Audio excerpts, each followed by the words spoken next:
बहन जी, हमें तो आज भी याद है, सर्दी आने पर रेनू के पूरे परिवार के लिए अपने हाथों से स्वेटर बुनती थी।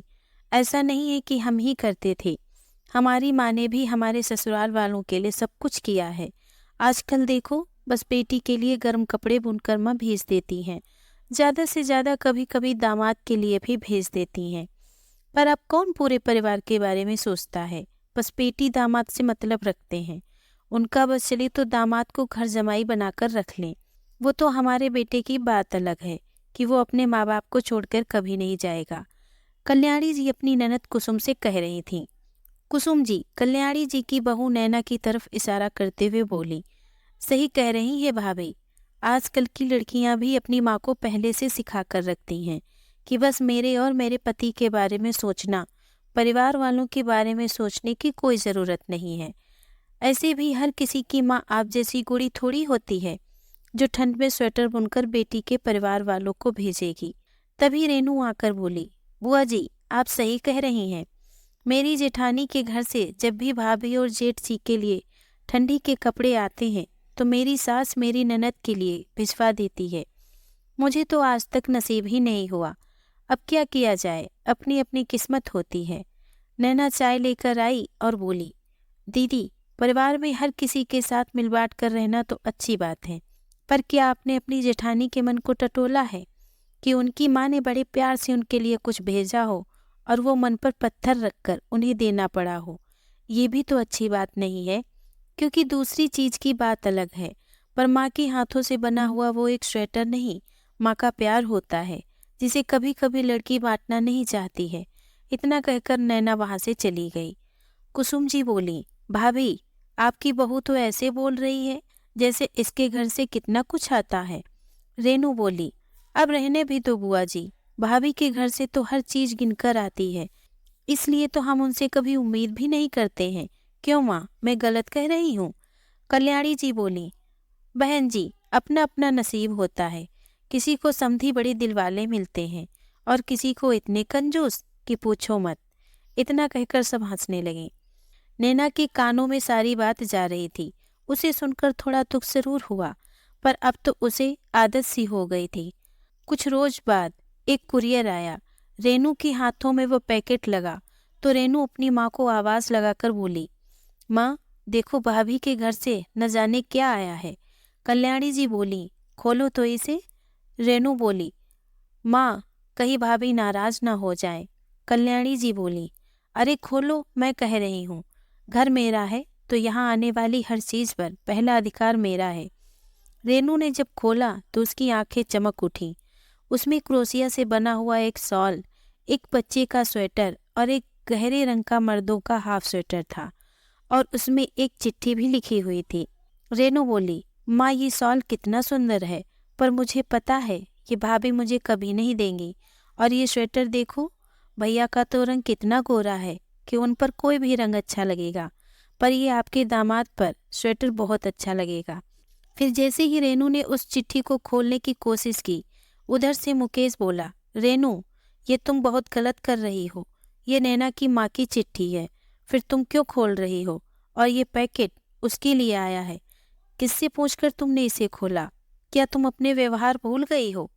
कल्याणी जी बोली, इतना बड़ा भी अपराध नहीं किया है कि तुम शादीशुदा बहन को इतनी कड़वी बातें सुना रहे हो। अरे भाभी की चीज पर ननद का तो पूरा हक होता है। मुकेश बोला, हाँ माँ हक होता है, पर जब वो भाभी खुद आके बढ़कर दे, न कि जबरदस्ती और छुपा कर लिया जाए। मुकेश ने नैना को आवाज लगाई और बोला, देखो मम्मी जी ने कुछ भेजा है। मैंने ये सब तो देख लिया पर चिट्ठी नहीं खोली। रेनू के हाथ में शॉल देखकर नैना सब समझ गई। उसने उस वक्त विरोध में कुछ नहीं कहा, परंतु अपनी आंखों से इनकार जरूर किया और सब सामान लेकर अपने कमरे में चली गई। रात में नैना की माँ प्रतिभा का फोन आया। वो बोली, नैना तुम्हें शॉल पसंद आया? मुझे याद है तुम मेरे पुराने शॉल को कैसे ओढ़कर घूमा करती थी, और गुड्डू पर वो स्वेटर बहुत अच्छा लगेगा। दामाद जी के लिए एक स्वेटर बनवाई हूँ, शायद उन्हें पसंद आए।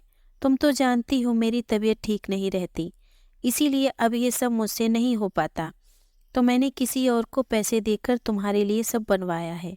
आशा करती हूँ इन चीज़ों में तुम्हें अपनी माँ का प्यार मिलेगा। खुश रहो। इतना कहकर उन्होंने फ़ोन रख दिया। नैना की आंखों से आंसू गिर रहे थे। तभी मुकेश कमरे में आए। नैना के आंसुओं को पोंछते हुए बोले, माँ की याद आ रही है तो कुछ रोज के लिए हो आओ। नैना मुस्कुराकर बोली, नहीं नहीं माँ ठीक है, बस उनकी याद आ गई थी। देखिए माँ ने आपके लिए भी स्वेटर बनवाया है। मुकेश हंसकर बोला, अब बेचारी मम्मी जी को क्या पता कि उनका दामाद सुबह से शाम तक दफ्तर के नियम के अनुसार कपड़े पहनता है। फिर भी उन्होंने मेरे लिए इतना सोचा, उन्हें मेरी तरफ से धन्यवाद कहना। नैना बोली, आप बुरा ना माने तो ये स्वेटर नंदोई जी के लिए भिजवा दूं? ये शॉल माँ ने मेरे लिए बड़े प्यार से बनवाया है, मैं इसे नहीं दे पाऊंगी। हाँ, ये स्वेटर नंदोई जी पर अच्छा लगेगा तो उन्हें भेंट कर देती हूँ। मुकेश बोला, तुम्हारी मर्जी, अगर तुम इसे भी रखना चाहती हो तो रख लो। किसी की बातों में आकर अपनी चीज़ों का त्याग करना ज़रूरी नहीं है। इतना कहकर मुकेश वहाँ से चला गया। 2 दिन बाद जब रेनू अपने घर वापस जा रही थी तो नैना ने उस स्वेटर को बड़ी सुंदर तरीके से पैक करके रेनू को देते हुए कहा, ये नंदोई जी के लिए मेरी तरफ से उपहार है। रेनू मुस्कुराकर ले ली और बोली, भाभी नंदोई जी के लिए तो आपने सोचा, पर मेरे लिए नहीं सोचा। वो सवाल मुझे बहुत पसंद था, पर आपने मुझे एक बार नहीं पूछा। नैना बोली, वो सॉल माँ ने बड़े प्यार से मेरे लिए बनवाया है, अगली बार आपके लिए भी बनवा दूंगी। इस बार इसे रख लीजिए। रेनू ने मुंह बनाते हुए उपहार ले लिया। समय बीता, मौसम बीता, रेनू का आना जाना लगा रहता था। अगली सर्दी में जब वो आई तो माँ के सामने नैना को बोली, भाभी लगता है आपकी माँ ने सस्ते ऊन से वो स्वेटर बनवाई थी, 1 साल में ही उसमें दाने निकल आए।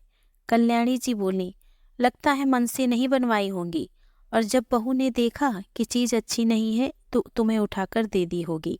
नैना बोली, दीदी आपने इस स्वेटर को किस चीज़ में धोया था? रेनू अकड़कर बोली, मैं तो अच्छे वाले सर्फ से धोती हूँ, तभी तो मेरे सारे स्वेटर कैसे हैं। नैना मुस्कुराकर बोली, दीदी उपहार लेना तो बड़ा आसान है, पर उनकी देखभाल बड़े प्यार से करनी होती है। वूलन कपड़े को हमेशा इजी में धोना चाहिए। उपहारों की कीमत तो नहीं होती, पर देने वाले की भावनाओं की बहुत कीमत होती है। मम्मी जी, उपहार किसे नहीं पसंद है, पर आपको अपनी चीज़ों से बड़ा प्यार है, पर मेरी माँ के उपहारों का कोई मोल नहीं। गलती कर दी मैंने जो मेरे माँ के बनाए हुए स्वेटर को गलत हाथों में सौंप दिया। सही कहा था आपके बेटे ने, दूसरों को खुश करने के लिए अपनी चीज़ों का त्याग कभी नहीं करना चाहिए। इतना कहते हुए नैना वहाँ से चली गई। कुछ रोज बाद रेनू ने फ़ोन करके कल्याणी जी से बताया, माँ आप मुझे पैसे दे दिया करना, अब ठंडी के कपड़े मैं खरीद लिया करूँगी। क्योंकि जेठानी जी ने भी सासू माँ को अपनी चीज़ों को देने से साफ साफ इनकार कर दिया है। वो कहती हैं, कब तक त्याग की मूरत बनी रहूं? चीज़ों का त्याग करके भी ससुराल में न मायके के सामान को और न उन्हें प्यार और सम्मान मिल पाता है। कल्याणी को एहसास हुआ कि जब तक वो अपने घर में अपनी बहू और मायके की चीज़ों का सम्मान नहीं करेगी तो उनकी बेटी को वही सम्मान उसके ससुराल में कैसे मिल पाएगा, क्योंकि बेटियां तो माँ को देखकर ही सीखती हैं। अगली बार जब रेनू ने किसी चीज़ की मांग की तो कल्याणी जी ने साफ साफ विरोध किया और बोली, तुम स्वेटर बनाना सीख क्यों नहीं जाती, और नहीं आता है तो खरीद लिया करो। बेटा नई नई शादी तो तुम्हारी हुई नहीं है कि हर साल मैं तुम्हें सर्दी के उपहार देती रहूं। वो दिन आखिरी था जब रेनू ने अपनी झूठी फरमाइश मायके में की हो। दोस्तों, आप में से बहुत लोगों ने देखा होगा और सहा भी होगा कि मायके से जब कुछ आए तो ससुराल वाले उसे अपने रिश्तेदारों में बांट दिया करते थे। लड़की से कभी उसकी मर्जी नहीं पूछते और कई बार लड़की रिश्तों को निभाने के लिए अपनी चीज़ों का त्याग भी कर देती है और कभी विरोध नहीं करती है। क्या बदले में उसे वही प्यार या उनके मायके से आई हुई चीज़ों को सम्मान मिल पाता है? दोस्तों, अगर हमारी कहानी आपको पसंद आई हो तो प्लीज़ मेरे चैनल को लाइक और सब्सक्राइब करें। धन्यवाद।